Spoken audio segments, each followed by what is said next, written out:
Hi guys, welcome to L N academy. आज का मेरा टॉपिक रहेगा right use of verbs. Verbs में इसमें ज़्यादा हेल्पिंग वर्ब का यूज पढ़ने वाले हैं। बहुत ही ज़्यादा इंपॉर्टेंट ये चैप्टर रहेगा आपका। ये पार्ट 3 है लेसन नंबर 10 का। तो गाइस, जिसने मेरा पार्ट 1 और पार्ट 2 नहीं देखा है, पहले उन्हें देख लीजिए और फिर इसको देखिए, क्योंकि वर्ब की सही अंडरस्टैंडिंग होना बहुत ज़्यादा ज़रूरी है और बहुत ज़्यादा इंपॉर्टेंट टॉपिक है, स्पेशली फॉर दोज, उन लोगों के लिए जो कॉम्पिटिटिव एग्जाम्स की तैयारी कर रहे हैं, उनके लिए तो बहुत ही ज़्यादा इंपॉर्टेंट है। तो गाइस, शुरू करने से पहले वीडियो को लाइक और चैनल अभी तक अगर सब्सक्राइब नहीं किया है तो सब्सक्राइब वो करोगे आप, मैं जानता हूं, क्योंकि आपको बहुत अच्छा कुछ नया सीखने को मिलने वाला है यहाँ पर। रूल्स और राइट यूज ऑफ वर्ब्स। देखिए गाइस, ये आप जानते ही हो कि वर्ब्स के बिना, वर्ब्स के जो बिना है कोई सेंटेंस बन ही नहीं सकता, पॉसिबिलिटी ही नहीं है वो। ओके नहीं, तो यहाँ पर हम जो है ना, तो पार्ट्स ऑफ सेंटेंस जैसे कि noun, pronoun, preposition, conjunction etcetera के साथ वर्ब का यूज कैसे किया जाता है, वो चीज़ यहाँ पर हम पढ़ने वाले हैं। गाइस, इस पार्ट को शुरू करने से पहले मैं बहुत इंपॉर्टेंट बात आपको ये बता देना चाहता हूँ। अगर आप इंग्लिश लैंग्वेज की स्पीकिंग के लिए, इंग्लिश लैंग्वेज को स्पीकिंग के लिए सीख रहे हैं, तो यहाँ पर रूल्स को सिर्फ आप वीडियो देखिए और समझिए। ज़्यादा कुछ नोट्स वगैरह बनाने की जरूरत नहीं पड़ेगी आपको, समझिए बस सिर्फ। हाँ, लेकिन अगर आप यहाँ पर कॉम्पिटिटिव एग्जाम की तैयारी करने के लिए, अगर कॉम्पिटिटिव एग्जाम की तैयारी करने के लिए आप इस वीडियो को देख रहे हो, तो यहां से नोट्स बना लीजिए।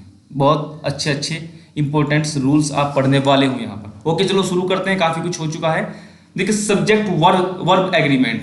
सब्जेक्ट और वर्ब के बीच में एक एग्रीमेंट होता है। जब कैसा एग्रीमेंट होता है गाइस? जब सब्जेक्ट जो है ना सिंगुलर है, तो वर्ब भी सिंगुलर लगेगी। The verb must agree with its subject in number and person. ये लाइन लिखी देखिए इंग्लिश में गाइस, यहां पर the verb must agree, verb agree होनी चाहिए उसके सब्जेक्ट के साथ। क्या? नंबर भी। नंबर का मतलब एक वचन या बहुवचन, सिंगुलर और प्लूरल, और पर्सन में भी फर्स्ट पर्सन, सेकंड पर्सन और third person. First person, second person, third person में पढ़ा चुका हूं बहुत अच्छे से। Okay, I am playing, they are playing, he is playing, we are playing. देखिए, सेंटेंस एक ही है, थोड़ा सा जो है ना इसके जो सब्जेक्ट है वो अलग अलग पर्सन्स के साथ यूज हुए हैं, सिंगुलर और प्लूरल। उसी के हिसाब से यहाँ पर एम, आर, इज का यूज हुआ है, वो आप देख सकते हैं ध्यान से। तो एक बात का ध्यान रखना हमेशा गाइस, जो वर्ब होती है ना, हमेशा सिंगुलर या प्लूरल, प्रेजेंट टेंस में ही होती है। बस वो सिंगुलर या प्लूरल वो सिर्फ प्रेजेंट टेंस में ही होती है। सभी वर्ब्स को वैसे प्लूरल एवं प्रेजेंट टेंस में माना जाता है। वैसे क्या होता है, सभी वर्ब्स को हमेशा प्लूरल और प्रेजेंट टेंस में ही माना जाता है। वर्ब के साथ प्रेजेंट में, प्रेजेंट टेंस में, प्रेजेंट टेंस की बात हो रही है गाइस। यहाँ पर टेंस मतलब काल, प्रेजेंट, फ्यूचर, पास्ट, है ना। प्रेजेंट टेंस में एस या ईएस लगाने से सिंगुलर बनती है, या हम सिंगुलर को बनाते हैं। ओके, ऐसे इस जोड़ने से वो आप पढ़ते हो। प्रेजेंट इंडेफिनिट टेंस जो आप बचपन से ही पढ़ते आ रहे हो ना, उसमें आप वो रूल्स पढ़ते हैं। तो देखिए, टू बी की जो फॉर्म्स होती है, जो जनरल फॉर्म होती है, जो इन्फिनिटिव टू बी, इसकी इज एम आर वाज पर इसकी फॉर्म्स होती है। आप, मैं पहले भी बता चुका हूं, यहाँ पर इसके लिए डिस्कशन करने की जरूरत नहीं है। हमेशा नंबर 3 पर ध्यान दीजिए आप। गाइस, नंबर 3 देखिए, शैल, विल, शुड एवं वुड के साथ हमेशा हैव का प्रयोग किया जाता है। गलती से भी किसके साथ कभी हैज का यूज मत करना, ठीक है। तो इन सभी के साथ यहां पर आप ध्यान दीजिए। ओके गाइस, ये देखिए, शैल, विल, इनके साथ हमेशा, ये नंबर 3 यहां पर याद रखने वाला है। ओके, देखिए यहां पर क्या है, कुछ एक्सेप्शन है, कुछ अपवाद है गाइस, कुछ अपवाद है, जो कि वर्ब और सब्जेक्ट का जो एग्रीमेंट होता है, सब्जेक्ट वर्ब एग्रीमेंट, उसके खिलाफ चला जाता है। वो उसके खिलाफ कैसे जाता है, तो उसके रूल्स हैं, वो हमें याद रखने पड़ेंगे और उनको बार बार पढ़ना पड़ेगा, क्योंकि हम कॉम्पीट करने वाले हैं दूसरे लोगों से। तो देखिए, कुछ वाक्य ऐसे होते हैं जिनमें सिंगुलर सब्जेक्ट होते हुए भी, जिनमें सिंगुलर सब्जेक्ट होते हुए भी प्लूरल वर्ब का यूज किया जाता है। उनको पढ़ लीजिए, आपकी जो है ना प्रैक्टिस से ही परफेक्शन आएगी और कोई सॉल्यूशन नहीं है इसका। जब वाक्य में कल्पना का भाव या असंभव प्राय शर्त का भाव प्रदर्शित होता है। ओके, किस तरह से? देखिए, इन सेंटेंस में पढ़िए, जो उदाहरण के सेंटेंस है।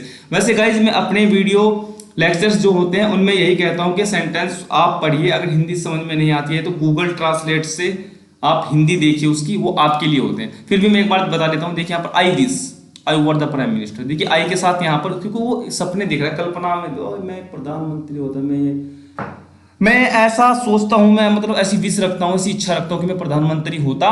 तो यहाँ पर क्या है, वो कल्पना कर रहा है। तो आई के साथ देखिए वर यूज हुआ है। इसी तरह से यहाँ पर भी देखिए आई के साथ वर यूज हुआ है, ही के साथ भी वर यूज हुआ है, सी के साथ वर यूज हुआ है, यहाँ पर भी देखिए सी के साथ वर यूज हुआ है। यहाँ पर ज्यादातर ये कंडीशनल सेंटेंसेज है। यहाँ पर जो देख सकते हैं कंडीशनल सेंटेंस का एक अपना पूरा चैप्टर रहेगा, एक लेसन रहेगा आपका, तो उसमें उसको पढ़ेंगे। अभी आप इनको पढ़िए, और हिंदी समझ में नहीं आती, पहली बात तो सिंपल सिंपल लिखे, हिंदी समझ में आ जाएगी, वो आप डिक्शनरी वगैरह का यूज कीजिए। ओके गाइस, तो ये बी, रूल 1 का बी पार्ट, जब वाक्यों में वर्ब्स जैसे ब्लेस, क्या ब्लेस, सेव, हेल्प, लीव का प्रयोग इच्छा, अभिलाषा मतलब डिजायर और विश, या फिर आशीर्वाद का भाव प्रकट करता है, तो सिंगुलर सब्जेक्ट के साथ भी ब्लेस, सेव, स्लिप हमेशा प्लूरल फॉर्म में ही रहेगी। इनके साथ एस या एस लगाने की कोई जरूरत नहीं है गाइस, इनको हम प्लूरल फॉर्म में ही यूज करेंगे। गॉड सेव द किंग, देखिए यहाँ पर एग्जांपल, गॉड भगवान एक ही है, ओके, लेकिन प्लूरल फॉर्म में यूज हुआ। यहाँ पर भी गॉड है, यहाँ पर भी गॉड है, यहाँ पर कुछ भी नहीं है, long live the king, okay ना। यहाँ पर भाव प्रकट किया जाए, भावनात्मक सेंटेंस जैसे भी है, ठीक है गाइस। बहुत सिंपल है, हिंदी में लिखे हुए रूल्स, उनके एग्जांपल्स दिए हुए हैं, कुछ भी नहीं है, लेकिन याद रखना मुश्किल रहता है गाइस। उसके लिए बार बार प्रैक्टिस करनी पड़ेगी, बार बार वीडियो को देखिए, बल्कि मैं कहूँगा अपने नोट्स बना लीजिए, चीज़ों को नोट कर लीजिए यहाँ पर इस वीडियो को रोक रोक करके।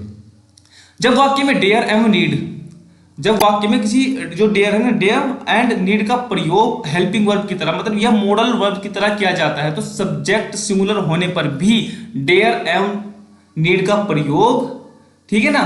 जैसे कि देखिए क्या सिंगुलर, देखिए यहाँ पर क्या, he need not to go there, यहाँ पर क्या हेल्पिंग वर्ब, तो यहाँ पर हमें एस लगाने की जरूरत नहीं है, वो सिंगुलर में ही यूज होगा, ठीक है ना। तो यही ये कहता है यहाँ पर कि तो सब्जेक्ट सिंगुलर होने पर भी डेयर एवं अर्थात यथावत, यथावत का मतलब एक ऐसे कैसे रहते हैं, मतलब सेम टू सेम ही रहते हैं, वही वहां पर हुआ है। देख इन सभी के सभी सेंटेंसेस में वही रहा है, डेयर्स नहीं हुआ है, नीड्स नहीं हुआ है, ओके।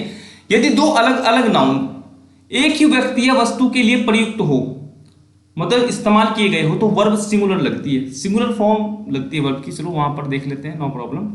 देखिए the poet and painter has, देखिए यहाँ पर हैज क्या है, सिंगुलर है। इज क्या है, यहाँ पर देखिए इज सिंगुलर है, वॉज भी सिंगुलर है यहाँ पर, ओके। जबकि यहाँ पर द प्रोजेक्ट यहाँ एंड से जुड़े हुए हैं, देखिए क्योंकि वो आदमी एक ही है, जो मरा है वो आदमी एक ही, जो टूर पर है वो आदमी एक ही है। The clerk and counsellor was present in the meeting, वो क्लर्क भी है और काउंसलर भी है, was present in the meeting, okay. तो ये यही कह रहा है कि यहाँ पर जो है ना, देखो कहानियों से पता लगता है, जो स्टोरी होती है, कहानी होती है, कोई न्यूज़ पढ़ते होते हैं, तो वहाँ पर कुछ कुछ चीज़ें सेंटेंस से समझ में नहीं आती है। तो यहाँ पर ये जो सब है ना, एक ही व्यक्ति के लिए यूज किए गए हैं। यह भी ध्यान रखें कि ऐसे वाक्यों में आर्टिकल का प्रयोग पहले नाउन के साथ ही होता है। देखिए द हुआ है ना, वही हुआ है, ओके। तो गाइज यहाँ पर देख लेते हैं कुछ क्या इंपॉर्टेंट है यहाँ पर। रूल नंबर 3, ये क्या है कि दो नाउन्स जो हमेशा देखने में समानार्थी नहीं है, जो अलग अलग दिखते हैं वैसे देखने में, लेकिन एक फ्रेज की तरह यूज हुए हैं, फ्रेज की तरह इस्तेमाल किए गए हैं, तो भी वर्ब सिंगुलर लगती है, ओके। देखिए कैसे, अब देख लेते हैं। जैसे एक्चुअली ये दो नाउन्स एक ही आइडिया को व्यक्त करते हैं, कैसे करेंगे, देखिए यहां पर आप देखिए, bread and butter, slow and study, early to bed और early to rise is a good habit, ये मतलब अच्छी आदत होती है इस तरह से, क्योंकि एक ही चीज है ना भैया। Pen and ink, pen and ink की एक ही ग्रुप में फ्रेज है, एक फ्रेज, तो इसलिए इज का यूज हुआ। देखिए यहाँ पर इज है, यहाँ पर विच, ऐसे ऐसे लग के सिंगुलर बनाया गया है यहाँ पर इसको, ओके।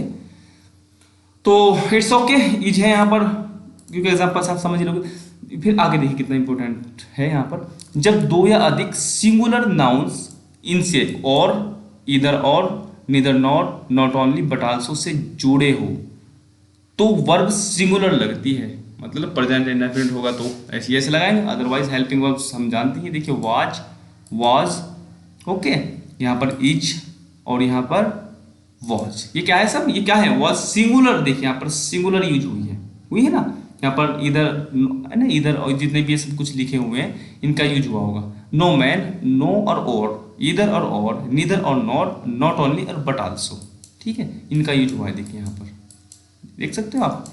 तो ठीक है, इन सेंटेंस को प्रैक्टिस के लिए आप लाउडली पढ़ा करो, क्योंकि इससे स्पीकिंग अच्छी हो जाती है। जब दो या अधिक नाउन्स, जब दो या उससे ज्यादा नाउन्स अलग अलग नंबर के हो, नंबर का मतलब वो एक वचन, बहुवचन, प्लूरल, सिंगुलर, तो प्लूरल नंबर वाला नाउन ही वर्ब के साथ लगाना चाहिए। तो प्लूरल नंबर वाला नाउन ही वर्ब्स के साथ लगाना चाहिए, मतलब वर्ब के पास उसी को रखना चाहिए हमें। ओके, अगर दोनों इस तरह से हैं। ओके, देखिए अब कैसे, neither the principal nor the teacher, teacher को हमने यहाँ पर एक प्लूरल, एक ग्रुप है टीचर, मतलब टीचर तो कम्युनिटी को कह रहा है। वर्ब क्या है, प्लूरल है यहाँ पर, हैव भी क्या है, प्लूरल है, आर भी क्या है, प्लूरल है यहाँ पर, ठीक है। और इनके जो पास वाले सब्जेक्ट हैं, देखिए द टीचर, हिज फ्रेंड्स, ये क्या है, इनके साथ में लिया गया है, इनको देखिए रखा है ना, तो वही कह रहा है कि क्या प्लूरल नंबर वाला नाउन ही वर्ब के साथ लगाना चाहिए, वही चीज उसने कही, वही एग्जांपल में लिखी। गाइस ये है कुछ नहीं, इनको थोड़ा सा याद रखना मुश्किल रहता है, मैं जानता हूँ बहुत इजी है, बस थोड़ा याद रखने में प्रॉब्लम रहती है। यदि दो या अधिक सब्जेक्ट इधर और, नीदर नॉट और से जुड़े हुए हो तथा डिफरेंट पर्सन्स के हो तो वर्ब अपने पास वाले पर्सन्स, अपने पास मतलब इस तरह से अगर जुड़े हो तो वही अभी पीछे भी हमने पढ़ा है, अपने पास वाले पर्सन्स के अनुसार लगी है, ठीक है ना। फर्स्ट पर्सन सेकंड पर्सन जो भी आते हैं वो उसको डिपेंड कर, देखिए यहाँ पर आई के साथ एम, यू के साथ आर, रमेश के साथ इज लगा हुआ है, और क्योंकि पहले से में कोई मतलब नहीं है, पहले वैसे तो यहाँ पर यू था, यू के साथ तो आर आना चाहिए था, ऐसा नहीं हुआ है, लेकिन यहाँ पर ओके ही के साथ आना चाहिए था इज, तो यहाँ पर आई के साथ एम लगा हुआ है, तो वही वो कहना चाहता है उस रूल्स में। रूल नंबर 7 पर जाते हैं। रूल नंबर 7 में जब एक सब्जेक्ट के साथ beside as well as and not, इस तरह के जो ये वर्ड्स लिखे हैं गाइज यहाँ पर, ठीक है ना, जैसे जोड़ने वाले कंजक्शन है, जोड़ते हैं ये, ठीक है ना, ठीक है, सब्जेक्ट को जोड़ देते हैं, एक सब्जेक्ट पर दूसरे सब्जेक्ट को जोड़ देते हैं, से अन्य सब्जेक्ट या कोई शब्द जुड़े हुए हों, मैंने कहा था ना वही जुड़े हुए हों, तो वर्ब वाक्य में पहले आने वाले सब्जेक्ट के अनुसार लगती है, पहले आने वाले, तो इसका मतलब यहाँ Ram, the house, the president, the pigeon और फॉर क्वेश्चन इनके हिसाब से लगेगी, क्योंकि ये इनसे जुड़े हुए हैं। देखिए यहाँ पर क्या है, and not, with, as well as, like और इन एडिशन, यहाँ पर ये यूज हुए हैं, तो पहले वाले के हिसाब से देखिए, यहाँ पर पहला क्या है, सिंगुलर, तो वही देखिए ये क्या है, ये भी लगता है सिंगुलर है, ये भी देखिए, प्रेसिडेंट क्या है, ये भी सिंगुलर है, ये क्या है, ये भी सिंगुलर है, फॉर क्वेश्चन ये प्लूरल है, तो हैव का यूज हुआ है, देखिए यहाँ पर हुआ है, हैज का, हैव का यूज, तो क्लियर है गाइस, आसान है, मैंने कहा था आसान है, कुछ भी नहीं है। जब किसी वाक्य में अदर या अनदर, यहां पर अदर या अनदर का यूज बताया गया है, के बाद कोई नाउन आए तो ध्यान रखिए एक बात का कि अदर के बाद प्लूरल एवं प्लूरल नाउन भी होगा, प्लूरल वर्ब भी लगती है, तथा अनदर के साथ सिंगुलर नाउन और सिंगुलर वर्ब लगती है। उससे पता ही चल रहा है, जब एन लगा दिया, एन अदर, इसका मतलब अनदर का मतलब एन अदर, एन मीन्स एक होता है, तो यहाँ पर सिंगुलर हो गया। देखिए they are so many other hotels है ना, होटल्स लगा है, देखिए यहाँ पर, better than his, there is another hotel, एक दूसरा वैसे ही पता लग रहा है, होटल उसके रेलवे स्टेशन के पास है, उससे कुछ भी नहीं यार, ये तो बहुत सिंपल रहा है। ओके, तो गाइस ये लास्ट स्लाइड है, आप देखिए सामान्य थे ऑल और सम, यहाँ पर ऑल और सम के बारे में बात की गई, चलो इनको ध्यान से देख लेते हैं एक बार। सामान्यतः क्या होता है, ऑल एवं सम के साथ यदि काउंटेबल नाउन आता है, इन दोनों के साथ क्या आता है, अगर काउंटेबल नाउन आता है, जिसे गिना जा सकता है, उस तरह का सब्जेक्ट है हमारे पास अगर, तो वह नाउन भी प्लूरल होगा एवं वर्ब भी, दोनों क्या होंगे, प्लूरल होंगे। यदि इनके साथ क्या आएगा, तो अनकाउंटेबल, बस यहाँ पर काउंटेबल और अनकाउंटेबल नाउन पर हमें ध्यान देना है, तो वर्ब क्या होगी, वो सिंगुलर होगी। देखिए टाइगर्स क्या है, ऑल द टाइगर्स आर, गिना जा सकता है, बिल्कुल आर है। ऑल द मनी को गिना नहीं जा सकता है, इसलिए वो है। सम के साथ देखिए, सम एनिमल्स आर है, गिना जा सकता है क्योंकि एनिमल्स को, मिल्क को गिना नहीं, तो इज, क्लियर है यार, कुछ भी नहीं है इसमें।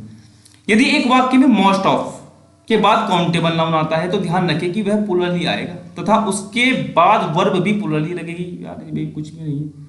यदि नाउन ये क्या कर रहा है, लेकिन नाउन यदि अनकाउंटेबल आता है तो वर्ब सिंगुलर लगेगी, अनकाउंटेबल के साथ क्या है, यहाँ भी अनकाउंटेबल के साथ क्या है, सिंगुलर, यहाँ भी अनकाउंटेबल के साथ क्या है, सिंगुलर, तो नाउन दिक्कत ही नहीं करते मुझे भाई। तो देखिए यहाँ पर most of the persons are dishonest, okay, most of के बाद पर्सन्स आए हैं, गिना जा सकते हैं आर है। Most of people like, S नहीं लगा यहाँ पर, इसका मतलब ये प्लूरल है। मोस्ट ऑफ द मिल्क नहीं गिना सकता, तो was. Most of the sugar नहीं गिना, तो क्लियरली है यार, एग्जांपल से यहाँ पर देखिए आर, ये क्या है, लाइक, ये प्लूरल हो गई, क्योंकि यहाँ पर ये काउंटेबल है, यहाँ पर अनकाउंटेबल है, तो यहाँ पर देखिए वाज और शुगर, ठीक है, यहाँ पर वही है। नंबर 11 पर जाते हैं, देयर के बाद आने वाली वर्ब प्लूरल या सिंगुलर होगी, यह इस तथ्य पर निर्भर करता है कि सब्जेक्ट प्लूरल है या सिंगुलर है। ये कुछ भी नहीं है यार, देयर इज, वो तो सब्जेक्ट पे डिपेंड करता है यार, अगर सब्जेक्ट सिंगुलर है तो एक वचन है तो उसके बाद सिंगुलर वर्ब लगेगी, और बहुवचन तो there is a girl in the room, एक है लड़की तो इज है। देयर वाज ए क्वीन, एक रानी है। देयर आर 10 स्टूडेंट्स, 10 है तो देखिए आर का यूज हुआ है, आर है, यहाँ पर वर है, इसमें कुछ है ही नहीं सर।